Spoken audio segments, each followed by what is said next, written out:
লতি দেখলে তো লোভ কোনোভাবেই সামলাতে পারি না, কারণ লতি আমার কাছে খুব লোভনীয় একটা খাবার মনে হয়। তো সেজন্য আজকে আমি লতি রান্না করছি চিংড়ি দিয়ে।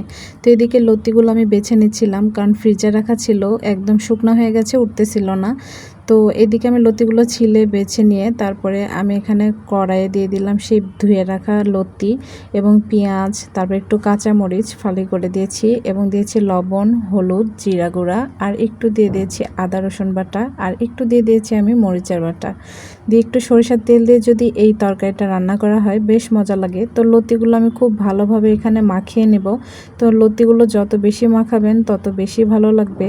তো মাখিয়ে রান্না করলেই কিন্তু আমার কাছে লতিটা অনেক লোভনীয় মনে হয়। তো একটু সামনে উপরে অল্প একটু আমি চিংড়ি মাছ দিলাম ছিটিয়ে, আর একটু দিয়ে দিলাম পানি।